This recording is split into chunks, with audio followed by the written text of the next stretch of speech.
안녕하세요. 저는 최근 이혼하고 돌싱이 된 남자입니다. 제가 이렇게 사연을 보내게 된 이유는 바로 저와 이혼한 여자 때문입니다. 그 사람을 아내라고 부르고 싶지 않을 정도로 제 결혼과 이혼은 너무나도 수치스러워요. 지금 생각해보면 무엇 때문에 아내를 그리 사랑했는지 모르겠을 정도로 콩깍지라는 게 무섭네요. 저는 사랑하는 사람과 행복한 가정을 이루고 싶었을 뿐이었는데 그게 너무 큰 바람이었나 봐요. 이 이야기를 정말 쪽팔려서 주변 사람들한테 털어놓을 수가 없어서 이렇게 익명으로 사연을 보내봅니다. 저는 1년 전에 의사인 아내와 결혼을 했었어요. 제가 아내를 데리고 처음 결혼 허락받으러 갔을 때 저희 부모님의 반대가 너무 심했었어요. 이 말을 들은 여러분들은 저희 부모님의 눈이 너무 높다고 의사 며느리면 좋아해야 하는 것 아니냐고 얼마나 더 대단한 며느리를 데리고 와야 허락을 해주나 싶으시죠? 저희 집은 사업하는 집안인데 규모가 꽤나 큰 편이에요. 저희가 사업을 하는 집안이다 보니 저희 부모님은 제가 같은 업계 사람이랑 결혼하길 바라셨죠. 아무래도 같은 사업가로서 서로의 일에 이해도 잘해줄 것이고 필요할 때 도움도 받을 수 있잖아요. 사업을 하면서 비슷한 사람끼리 서로 상부상조하는 것이 좋으니까요. 저는 그래도 아내 직업이 평범한 것도 아니고 의사니까 부모님께서 허락을 해주시지 않을까 했어요. 단호하게 반대를 하시니 저도 놀랐지만 아내도 만만치 않게 놀라했어요. 왜냐면 아내도 자신의 직업이 어디에 꿀리지 않을 직업이라는 걸 알았으니까요. 단칼에 안 된다고 하시니 아내 입장에선 당황스러울 수밖에 없죠. 결혼은 반대했지만 연애하는 건 자유고 아직 저희가 젊으니 그것까진 반대하지 않겠다고 하시더라고요. 그래서 저희는 헤어지지 않고 계속 연애를 해왔어요. 언젠가는 저희 부모님의 마음이 돌아서리라 굳게 믿고 있었거든요. 하지만 마음을 돌릴 기미가 보이지 않았고 아내와의 결혼 이야기를 꺼내려고 하면 부모님은 아무 말도 하지 못하게 저를 째려보셨어요. 저는 부모님의 기에 눌려서 결혼의 기억자도 못 꺼내고 입을 닫아야 했어요. 부모님은 연애는 연애고 결혼은 결혼이라며 선자리에 나가라고 하시는 거예요. 저는 이야기가 갑자기 왜 그리로 빠지냐고 했더니 슬슬 결혼할 나이 아니냐고 잔말 말고 부모님이 잡아놓은 선자리에 나가라고 하시더라고요. 이건 정말 아닌 것 같다고 선자리에 나가지 않겠다고 하고 집을 나왔어요. 저는 아내에게 비밀을 만들고 싶지 않아서 사실대로 이야기했어요. 아내는 제 말에 허공을 보며 골똘히 무언가를 생각하는 듯 하더니 이내 제 눈을 똑바로 쳐다보는 거예요. 오빠, 우리 그렇게 하자. 어머님, 아버님께서 계속 우리 결혼을 반대하시잖아. 그럼 우리도 두 분이 우리 결혼 반대 못하시게 만들어버리자. 어때? 우리 부모님이 반대 못하게 만들자고? 어떻게 하려고? 생각해놓은 방법 있어? 당연히 있지. 나한테 아주 좋은 생각이 있어. 우리 사고치자. 사고치자고. 모르겠다는 눈빛 보내지 마. 무슨 말인지 이해했잖아. 애기 가지자고. 뭐, 아기를 가지자고? 너 진지하게 생각한 거 맞아? 충동적으로 막 뱉는 말이 아니고? 아니, 무슨 결혼 허락 받겠다고 아기를 가져. 너 아기 가지면 일 쉬어야 돼. 그건 내가 알아서 할게. 그리고 나 충동적으로 막 뱉은 말 아니고 엄청 진지해. 내가 빈말하는 거 봤어? 아이 가지면 오빠네 부모님도 어쩌지 못할 거야. 안 그래? 아내는 저희 부모님한테 허락받으려면 그 방법밖에 없다면서 아이를 가지자고 하는 거예요. 이미 가진 아이를 어쩌겠냐면서 만약 지우라고 하면 자신이 원한 가지고 애 지우라고 했다고 소문내서 기업 이미지 망칠 수도 있다는 생각에 무조건 허락하신다고 장담하더라고요. 저는 아내의 말도 일리가 있다고 생각했고 당장 실행에 옮기기로 했어요. 그렇게 3개월 정도 지나고 아내가 정말 임신을 하게 된 거예요. 3주 차라고 초음파 사진을 내미는데 진짜 제가 아빠가 된 게 맞는지 믿기지가 않더라고요. 조그맣게 콩처럼 찍혀있는 게 제 아이라는 사실에 감회가 새로웠어요. 저는 당장 아내에게 결혼을 허락받으러 가자고 했어요. 일단 무작정 저희 집으로 오긴 했는데 막상 문을 열려고 하니 긴장되더라고요. 떨리는 손을 손잡이에 올려놓은 상태로 몇 번이나 심호흡을 했어요. 아내는 제 손 위에 자신의 손을 올리더니 저를 향해 고개를 한번 끄덕이더라고요. 저도 아내 따라 고개를 끄덕이고 아내와 같이 문을 열었어요.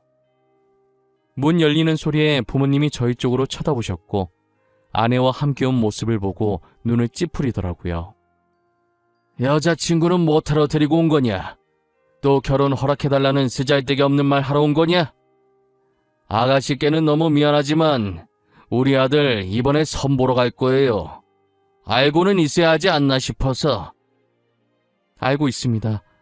안 그래도 아까 오빠한테 이야기 다 들었어요. 그런데 어머님, 아버님, 저희 오빠 그 선자리 못 나가요. 곧 아빠 될 사람인데 선자리에 나가면 곤란하죠. 아빠가 된다니 그게 무슨... 설마 너... 아니다. 아가씨가 말해볼래요? 내가 생각하는 그게 맞나요? 임신이라도 했다는 말이에요? 네, 아버님. 저 오빠 아이 가졌어요. 3주 차래요. 못 믿으실까봐 여기 초음파 사진도 가지고 왔어요.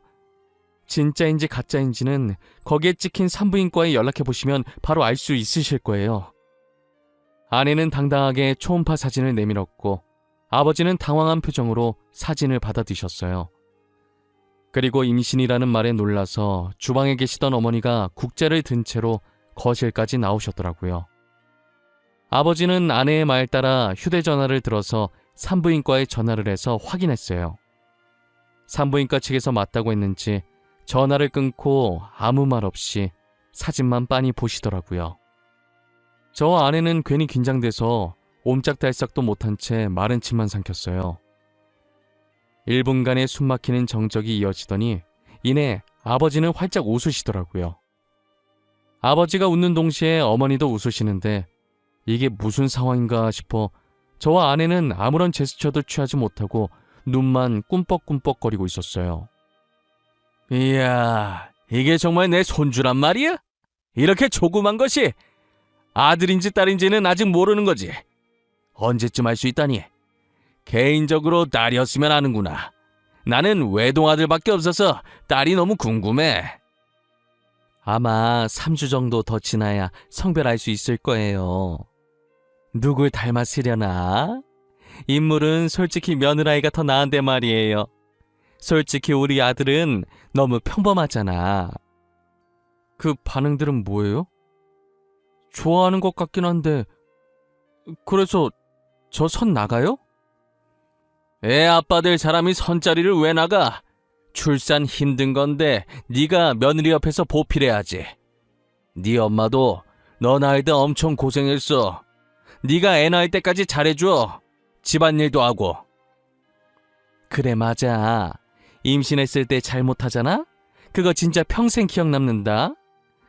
난 아직도 네 아빠가 사과 안 사온 게 그렇게 화가 난다니까. 사과만 보면 그 생각나서 으깨버리고 싶어. 저희 예상과 달리 아내가 임신을 했다고 하자 부모님께서 엄청 좋아하셨어요. 불과 몇 분 전까지만 해도 결혼 안 된다고 반대했던 분들이 많나 싶을 정도였어요. 배가 불러오기 전에 결혼 서둘러야겠다면서 아내 부모님한테 인사드리고 빠른 시일 내에 상견례 날짜를 잡아오라고 했어요. 그러자 아내는 잠시 머뭇거리다가 부모님이 안 계시고 할머니 밑에서 자랐는데 할머니도 자신이 성인이 되자마자 돌아가셨다고 하더라고요. 갑자기 분위기가 숙연해졌고 아내는 이런 반응 바라고 말한 거 아니고 괜찮다고 하면서 분위기를 바꿔보려고 했어요. 저희 부모님은 제게 더 잘하라고 그런 상황 속에서 의사된 것이 너무 대견하다고 했죠. 저도 처음 들은 아내의 가정사라 놀랐고 결혼해서 행복한 가족을 만들어줘야겠다고 생각했어요. 아내는 미리 말하지 못해서 미안하다며 닭똥 같은 눈물을 흘리더라고요. 오빠 미안해. 오빠한테는 그래도 미리 말했어야 하는데 놀랐지. 오늘은 꼭 말해야지. 내일은 꼭 말해야지 하면서 참을 말 못했었는데 이제서야 말하네. 너가 뭐가 미안해. 내가 미안하지. 너가 그런 아픔이 있는 줄도 모르고 마냥 해맑고 순수한 아이라고 생각했는데 우리 결혼하면 정말 행복하게 살자. 고마워. 끝까지 나 포기하지 않아줘서 너무 고마워. 내가 정말 잘할게. 우리 힘들게 결혼하는 만큼 꼭 행복하게 살자. 그렇게 저희는 상견례를 생략하고 속전속결로 결혼을 진행했어요. 저희 부모님은 손주 안겨줘서 고맙다며 최고 대우를 해줬어요. 서울의 40평짜리 아파트에다 혼수도 다 넣어주시고 연예인들이 많이 이용한 예식장에 드레스까지 저희 부모님께서 모든 것을 최고로 준비해 주셨어요. 저와 아내는 아이 덕분에 일원도 들지 않고 맨몸으로 결혼을 한 것이에요. 아내는 보잘것없는 자신이 감히 이런 것들을 누려도 되냐며 눈치를 봤지만 저는 충분히 누려도 된다고 눈치 보지 말고 누릴 수 있을 때 마음껏 누리라고 했어요. 제 말에도 눈치를 보다가 아내 친구들이 부럽다면서 말 거니까 조금씩 어깨를 피기 시작하더라고요. 저희는 많은 사람들의 부러움 속에서 성공리 결혼을 마쳤어요. 신혼여행은 외국으로 가고 싶었는데 시국이 시국이니만큼 외국으로 가진 못했고 우리나라에도 외국 느낌 나는 곳이 있다고 하길래 거기서 신혼여행을 즐겼어요. 신혼여행을 마치고 신혼집으로 가보니 엄청 이쁘게 꾸며져 있더라고요. 안방도 되게 깔끔하고 옷장에는 새 옷들로 가득 차 있었고 아이방도 알록달록 예쁘게 꾸며져 있었는데 남자인지 여자인지 몰라서 그런지 옷장에 아이 옷은 아직 하나도 없더라고요. 아내는 예쁘게 꾸며진 집을 보고 좋아서 어쩔 줄 몰라 했어요. 특히나 옷장에 걸려있는 옷들과 옆에 진열되어 있는 가방을 보고 정신을 못 차렸죠. 신혼여행 마치고 원래 살던 집에서 옷을 가지고 오려고 했는데 안 그래도 되겠다면서 어머니랑 자기랑 취향이 잘 맞는다며 너무 좋아했어요. 어머님, 여기 옷장에 있는 거 다 어머니가 골라주신 거예요? 다 너무 예쁘고 좋아요. 제가 이런 걸 받아도 되는지 모르겠어요. 되게 비싼 것 같은데. 이제 우리 집 사람 됐는데 좋은 옷만 입고 좋은 가방만 들고 다녀야지. 안 그래? 슬픈 현실이긴 하지만 사람들이 다 겉모습만으로 판단하잖니. 그러니 너도 이제 꾸미고 다녀. 감사합니다, 어머님. 다 달아 없어질 때까지 열심히 입고 열심히 들고 다닐게요. 아무것도 없는 저를 며느리로 받아주셔서 정말 감사합니다. 저희 잘 살게요, 어머님. 그래, 나야말로 우리 손주 안겨줘서 고맙구나. 애 낳을 때까지 우리 아들 실컷 부려먹어. 여왕 대접 받을 수 있는 건 그때뿐이다. 여행 갔다 오느라 피곤할 텐데 쉬어. 끊으마. 어머니는 아들인 저는 안중에도 없고 오직 며느리 걱정뿐이셨어요. 그래도 저는 전혀 서운해하지 않았고 오히려 보기 좋았어요. 처음엔 결혼 절대 안 된다고 반대했었지만 결국엔 이렇게 결혼도 하고 어머니와 아내가 잘 지내는 모습을 보니 이것이 행복이라는 걸 느꼈죠. 저는 신혼집에 발을 들인 순간부터 임신한 아내가 불편할까봐 집안일을 제가 도맡아 했어요. 임신 초기엔 절대 안정이라는 어머니의 말을 듣고 화장실 갈 때 말고는 제가 대신 움직였어요. 제가 예전에 요리학원에 다녔던 적이 있어서 그때 실력을 살려서 맛있는 것도 많이 만들어줬죠.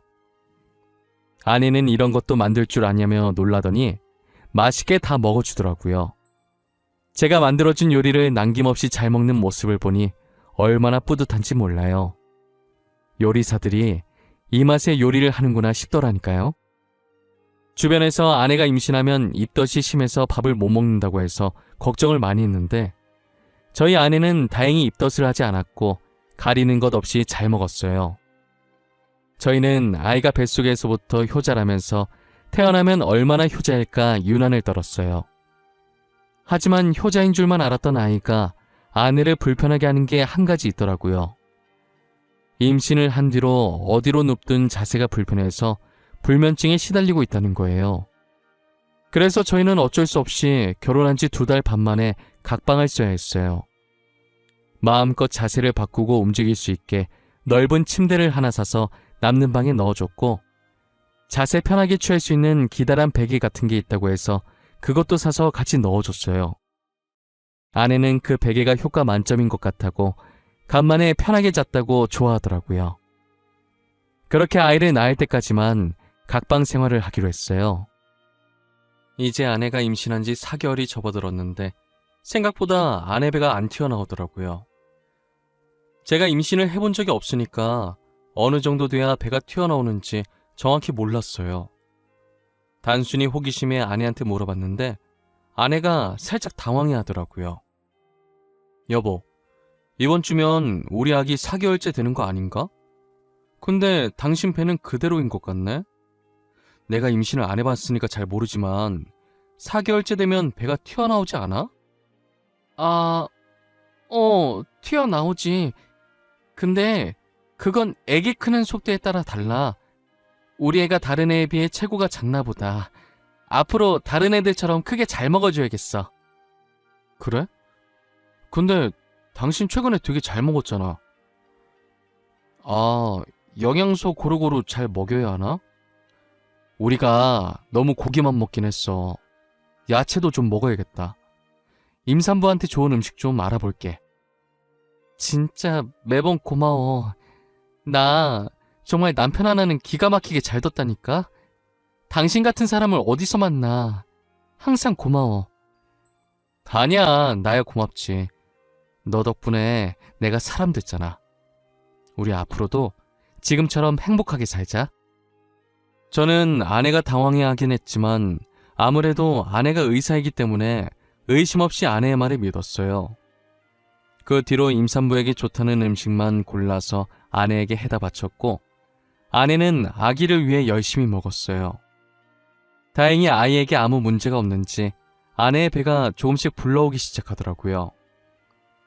아내는 자신의 병원에 산부인과도 있어서 근무하면서 홀로 검진을 다녔고 저는 이쯤 되니 아이의 성별이 궁금해지더라고요. 하지만 낳았을 때 아는 게 더 감회가 새로울 것 같아서 성별을 물어보지 않았어요. 아내는 몸이 무거워질수록 점점 화가 많아졌고 저는 아내가 화내면 아이에게 좋지 않으니 친구들 만나서 스트레스라도 풀라고 카드를 쥐어줬어요. 앞으로 계속 제 카드를 들고 있다가 필요한 것들 사고 먹고 싶은 것도 사 먹으라고 했죠. 아내는 카드를 보고 두 눈을 반짝이더니 진짜 다 사도 되냐고 갑자기 애교를 부리더라고요. 저는 그 애교에 넘어가서 사고 싶은 거 다 사라는 말을 내질러 버렸어요. 아내는 정말 사고 싶은 것들 다 사기 시작했고 집에 비슷한 가방이 여러 개나 있는데도 자신의 성에 차지 않는지 계속 사들였어요. 저는 그만 사라고 하려다가 한 입으로 두말하는 쪼잔한 남자 될 것 같고 임신할 때 잘해야 된다고 안 그러면 두고두고 기억에 남는다는 어머니의 말이 생각나서 그냥 두고 볼 수밖에 없었어요. 그러다 아내가 대뜸 친구와 태교 여행에 가고 싶다고 하더라고요. 자기 친구들도 아이 가졌을 때 태교 여행 갔다고 하면서요. 자기야, 나 친구들이랑 태교 여행 갔다 오면 안 돼?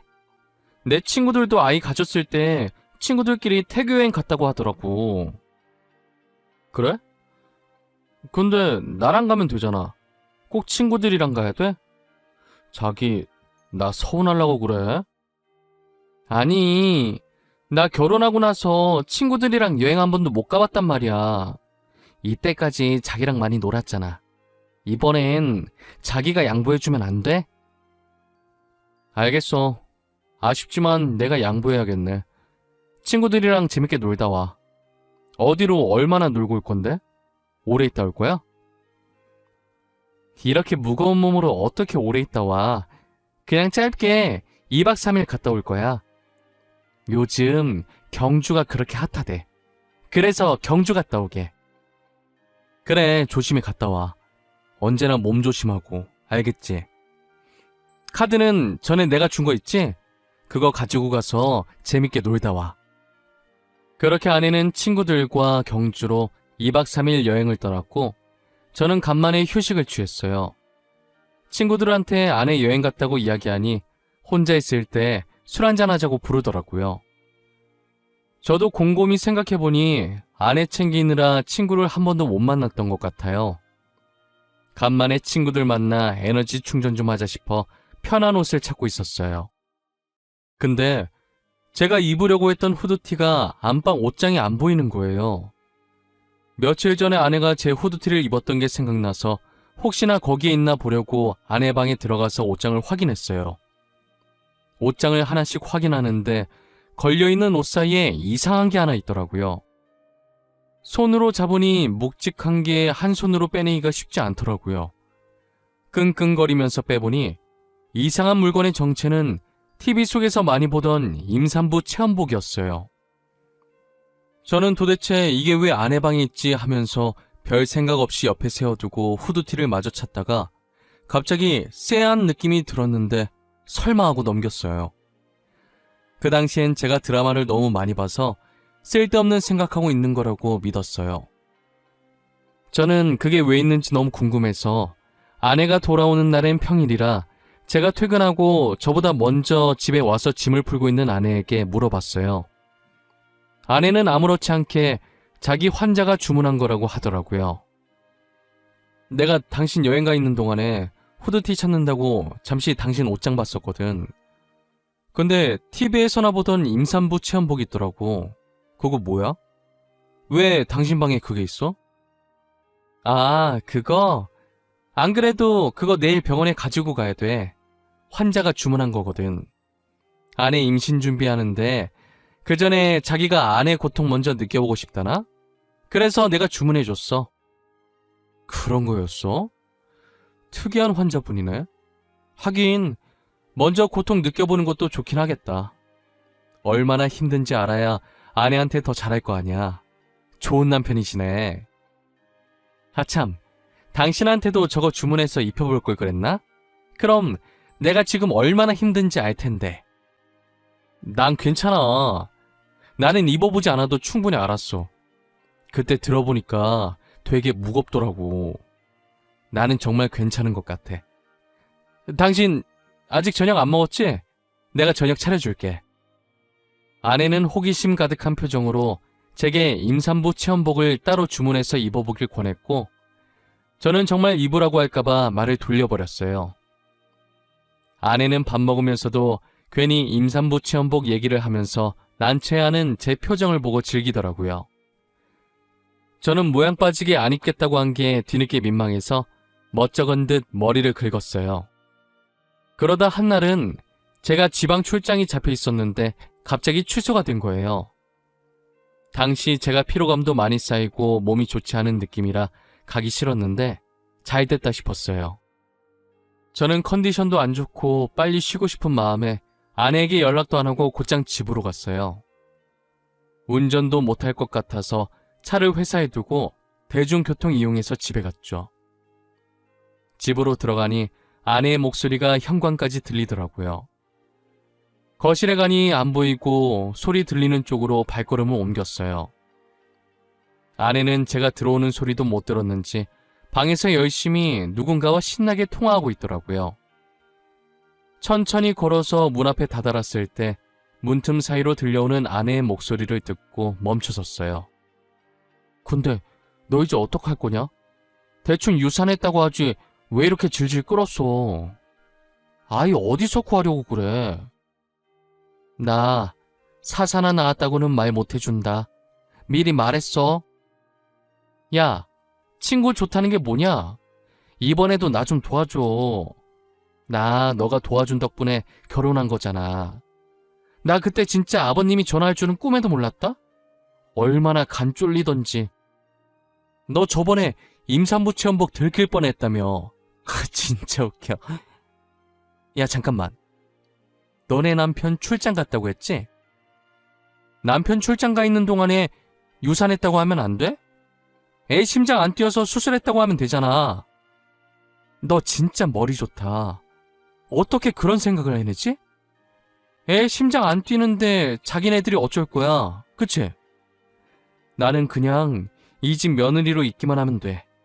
아버님 재산이 진짜 어마어마하더라고. 결혼식만 봐도 으리으리하더라. 우리 중에 너가 제일 초호화 결혼식 했을 거다. 너 SNS 보니까 집도 좋더만. 너무 부럽다. 멍청한 부잣집 도련님 물었다더니 진짜였네. 너도 나처럼 팔자 펴고 싶으면 분발해. 나도 너가 도와달라는 거 다 도와줄 테니까. 내가 의리하라는 끝내주잖아. 여보, 언제 왔어? 아니, 출장 간 거 아니었어?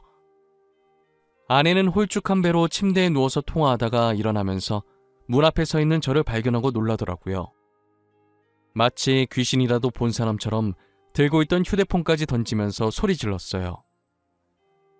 아내의 소리에 대충 짐작을 한 건지 상대방은 전화를 끊더라고요. 저는 배신감에 분노가 차올라서 온몸이 부들부들 떨리기 시작했어요. 아내는 부잣집 남자만 골라 사귀던 꽃뱀이었고 자신이 만났던 사람 중에 제일 부자였던 저와 결혼을 해서 팔자를 바꿔보려고 했던 것이었어요. 그래서 산부인과 의사인 동기와 짜고 쳐서 임신했다고 거짓말을 쳤고 저희 부모님과 저를 속여 결혼까지 한 것이에요. 저번에 제가 발견했던 임산부 체험복도 아내가 거짓 임신 연기하기 위해 샀던 것이었어요. 돌이켜보니 배 안 튀어났다고 했을 때 많이 당황했었는데 그때 의심을 해볼 걸 그랬어요. 아내 말처럼 제가 멍청해서 이런 연기에 속아 넘어갔던 것 같아요. 아내는 자기 말 좀 들어보라며 제 바지가랑이를 붙잡았어요. 여보, 내 말 좀 들어봐. 나 당신 돈 보고 결혼한 거 맞는데 당신을 좋아했던 내 마음은 진심이야. 진짜야. 제발 믿어줘. 어? 내가 잘못했어. 제발 한 번만 봐주면 안 돼? 당장 내 집에서 나가. 나 네 얼굴 1초라도 보기 싫으니까 당장 나가라고. 사과 따윈 필요 없어. 나 네 사과 받을 마음 하나도 없거든? 그냥 내 눈 앞에서 꺼져! 여보, 내가 미안해. 제발 한 번만 봐줘. 거짓말한 건 미안해. 나 당신 너무 좋아해서 그랬어. 돈도 돈이지만 당신이 너무 착해서 좋았어. 착해서 속이기 쉬우니까 좋았겠지. 나보고 멍청한 부잣집 도련님이라며. 진짜 내가 멍청하게 네 연기에 속아서 이 지경까지 온 거네. 더 말하기도 싫다. 당장 나가! 저는 바지가랑이를 잡고 있는 아내의 손을 뿌리쳤어요. 어차피 집안의 모든 물건은 제 돈 아니면 저희 아버지 돈이었기 때문에 휴대전화만 아내의 손에 쥐어주고 집 밖으로 내보냈어요. 아내는 미안하다고 한 번만 봐달라고 문 두드리면서 빌었지만 저는 용서해줄 마음이 없었어요. 저는 아내와의 이혼 소송을 위해 날이 밝는 대로 이혼 전문 변호사를 만났고 처음부터 녹음하진 못했지만 대충 중요한 말이 들어간 부분은 다 녹음된 걸 증거로 제출했어요. 법원은 당연히 저의 손을 들어주었고 아내는 제게 위자료를 줘야 했어요. 그리고 저는 아내가 의사생활을 못하도록, 아니 사회에 발을 들이지 못하도록 하고 싶었어요. 그래서 아버지께 모든 걸 말씀드렸고 아버지는 인맥을 총동원해서 아내가 병원에 발을 들이지 못하도록 만들었어요. 의사협회에 돈을 노리고 임신했다고 거짓말치며 사기 결혼한 아내에 대한 청원글을 넣었고 저의 글이 삽시간에 퍼지면서 아내는 의사 생활은 물론 어디에도 발을 들이지 못하게 됐어요. 멍청한 부잣집 도련님 꼬셨을 때 이렇게까지 되리라는 생각은 전혀 못했었나 봐요. 세상엔 돈으로 안 되는 것이 아무것도 없는데 말이에요. 저는 아내가 병원이 아니라도 어디에 이력서를 넣든 못 들어가게 막을 생각이에요. 멍청하다고 비웃었던 사람에게 당하면 얼마나 비참할지 상상이 안 가네요. 저는 아내의 임신 조작을 도와준 친구도 찾아내서 병원에 발을 못 디디게 했고 그의 만행도 까발려 위조로 고소까지 넣었어요. 어차피 저는 이런 일이 있어도 꽃뱀한테 걸려서 불쌍하다는 얘기만 듣지 아내는 아마 평생 꼬리표가 남아 새 출발하긴 힘들 거예요. 그래도 저는 부잣집 도련님이라 그런지 이혼을 해도 저와 선을 보고 싶어하는 사람이 많더라고요. 역시 부모님들 말씀대로 비슷한 집안끼리 결혼을 할 걸 그랬나 봐요. 옛말에 어른들 말 들으면 자다가도 떡이 생긴다는 말이 있잖아요. 괜히 사랑에 눈 멀어서 부모님 말 안 듣다가 벌 받는 것 같은 느낌이에요. 지금은 부모님이 마음에 들어하는 조건의 여자를 소개받아 결혼을 전제로 만나고 있는 중이에요. 다시 결혼하고 싶은 마음은 없었는데 저희 부모님이 간절히 원하시더라고요. 사실 저희 부모님이 평상시에도 아기를 되게 좋아하셨어요. 그래서 전 아내가 아이를 가졌을 때 되게 행복해하면서 출산일만 기대하고 있으셨거든요. 아이 가지고 장난친 전 아내를 두고두고 저주하겠다며 이를 갈고 계세요. 간이 얼마나 크면 감히 우리 집안을 속이냐고 하면서요. 아마 전 아내가 대한민국을 뜨지 않는 한 살아있는 동안에 끊임없이 저희 부모님께 시달릴 것 같네요. 저도 저희 부모님처럼 전 아내를 가만히 놔둘 생각은 전혀 없어요. 슬슬 제 이야기를 여기서 끝내보려고 합니다. 드라마에서 보던 일을 겪어보니 아직도 뒤통수가 얼얼하네요.